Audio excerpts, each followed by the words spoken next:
What mysteries are buried in Hollywood's abandoned mansions? We're exploring these forgotten mansions, revealing their fascinating stories, and we've pieced together an in-depth narrative filled with captivating details and hidden gems that bring Hollywood's golden age back to life. Hold your breath for this incredible story. Our team meticulously examined archival records and top sources, such as Architectural Digest and the Golden Globes, to present you with a comprehensive look at these historic mansions. We'll begin by looking at Pickfair's amazing past. How did this famous estate lose its shine? Pickfair, the epitome of Hollywood glamour, was located in Beverly Hills, California. Built by film legends Mary Pickford and Douglas Fairbanks, it was more than a home. It was a cultural landmark and Hollywood's unofficial royal palace. Its grand grounds and opulent interiors hosted some of the 20th century's most notable figures. However, in 1990, the estate was largely demolished, leaving both the public and Hollywood insiders dismayed. During the 1920s, Hollywood was becoming the entertainment hub of the world, with Pickford and Fairbanks leading the way. They co-founded United Artists and were the first celebrities to leave their handprints at Grauman's Chinese Theater. Their influence extended into fashion, social norms, and politics, shaping Hollywood's burgeoning image. Pickfair, a 15-acre estate in Beverly Hills, epitomized this opulence. Designed by Wallace Neff, the mansion featured Spanish colonial and Mediterranean styles, capturing the era's luxury. The residence included elegant leaded glass windows, parquet flooring, and celestial murals, along with modern amenities like an in-ground pool and an underground jogging track. Inside, the mansion showcased 18th century art and antiques, including items from Count Rodesno. Designed by Elsie de Wolfe and Tony Duquette, the exterior featured lush gardens and tranquil fountains, reflecting international influences and grandeur. The estate gained additional fame when Pickford and Fairbanks celebrated their wedding there in 1949. However, as the 1930s arrived, their star power waned and the mansion transitioned from a vibrant social center to a relic of the past. After Pickford's divorce and continued residence with her third husband, the mansion's prominence faded. Despite efforts to modernize and preserve Pickfair's legacy, the estate's grandeur continued to diminish. By the 1950s, it fell into neglect, and after Pickford's death in 1979, its cultural significance declined further. In the 1980s, Jerry Buss bought Pickfair, hoping to preserve its legacy. However, in 1988, it was sold to Pia Zadora, who demolished much of the estate in 1990. Zadora cited deterioration and termites as reasons, though she also mentioned supernatural concerns. The new Venetian-style mansion starkly contrasts with Pickfair's historic charm, highlighting the ongoing debate between preserving historical landmarks and embracing modern development. While the original Pickfair is gone, its cultural legacy remains a significant part of Hollywood's history. Next up, how did Marion Davies' personal and professional life shape the legacy of her beach house? In Santa Monica, California, where the ocean waves once whispered secrets to Hollywood's elite, stood a mansion of unparalleled grandeur. This 100-room estate was not merely a residence, but a grand seaside palace where the brightest stars of Hollywood gathered for extravagant parties. Under the moonlit sky, the beach house hosted events that made even the opulent gatherings of The Great Gatsby seem modest by comparison. At the heart of this lavish paradise was Marion Davies, a renowned actress and partner of the influential media mogul William Randolph Hearst. Their relationship was more than just a romance. It was a creative collaboration that resulted in this architectural marvel. Every detail of the mansion was meticulously crafted to reflect their love for luxury and grandeur. However, as World War II loomed and Hollywood's golden age waned, this symbol of opulence faced an inevitable decline.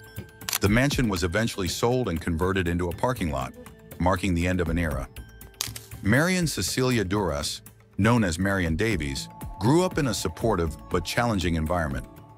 Despite early struggles, including a stutter, she pursued a career in show business.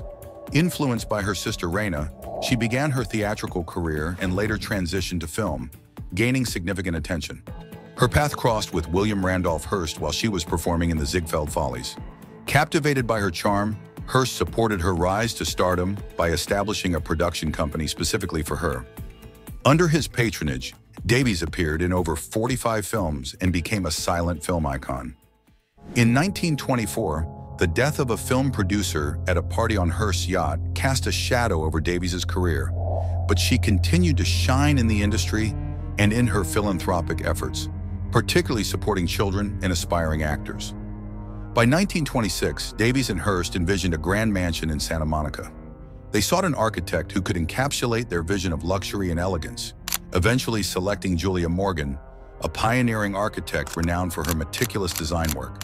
The mansion, completed in 1929, featured a blend of Art Deco and Mediterranean styles, with a marble pool and extensive amenities designed for the Hollywood elite. The beach house quickly became the epicenter of high society, hosting extravagant parties and gatherings.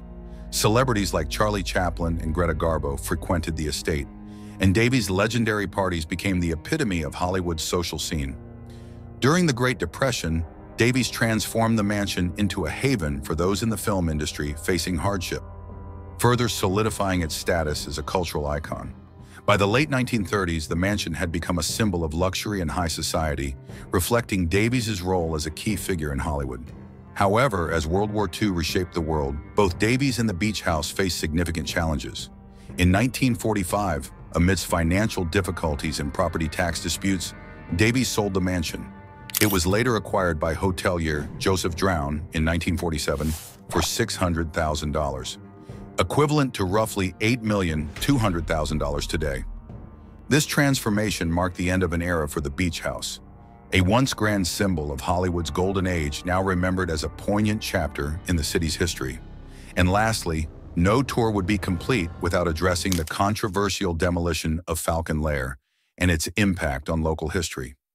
Falcon Lair, a symbol of Hollywood luxury, was initially envisioned as Ocean House, an upscale hotel and exclusive beach club. Despite its grandeur, the hotel's success was brief, and the main mansion was demolished in 1956, despite local opposition. However, the Sand and Sea Club, part of the estate, continued to operate successfully. In 1960, California acquired the property and converted it into a parking lot. Although the Sand and Sea Club stayed open under Santa Monica's management, severe damage from the 1994 Northridge earthquake led to the site's abandonment. In 2005, the Annenberg Foundation invested heavily in revitalizing the area, resulting in the Annenberg Community Beach House at Santa Monica State Beach, which opened in 2009 at a cost of about $30 million. Today, only the guest house and main pool from the original Falcon Lair remain, serving as reminders of its storied past. The Annenberg Community Beach House now offers ocean views, recreational facilities, and event spaces, reflecting the property's transformation from a private estate to a public space. This change highlights the evolving nature of architectural history and cultural memory in Los Angeles. Rudolph was a major star of the Roaring '20s, making Falcon Lair a symbol of Hollywood glamour. Purchased in 1925 for $175,000, over $3 million today, Falcon Lair was more than a home. It represented Valentino's success and lavish lifestyle. The estate, designed in Spanish Revival style by architect Wallace Neff, featured rustic stucco walls, ornate tile work, and wrought iron details. Valentino chose Benedict Canyon for its scenic beauty and proximity to the movie industry. The estate included a music room, guest accommodations, and stables for his horses. Despite its splendor, the estate's story took a tragic turn when Valentino died suddenly in 1926 at age 31, leading to Falcon Lair being auctioned to settle his debts. In 1953, Doris Duke, a wealthy heiress, bought Falcon Lair and transformed it into a vibrant retreat. Known for her love of jazz, Duke hosted numerous events at the estate. However, her later years were marked by personal and health issues, and she passed away at Falcon Lair in 1993. Despite its rich history, Falcon Lair faced demolition in the late 1990s and early 2000s due to preservation challenges and modern development pressures. This decision was met with public outcry. Now only parts of the original estate, including the guest house and pool pavilion, remain, preserving a piece of Hollywood's golden age legacy. And that's a wrap on our tour of Hollywood's forgotten mansions. From Pickfair's glamorous past to Marion Davies' dazzling beach house and the story of Falcon Lair, these historic homes once sparkled with the glitter of Tinseltown's golden age. If you enjoyed this deep dive into Hollywood's lost legacies, don't forget to subscribe for more fascinating stories from the world of vintage glamour.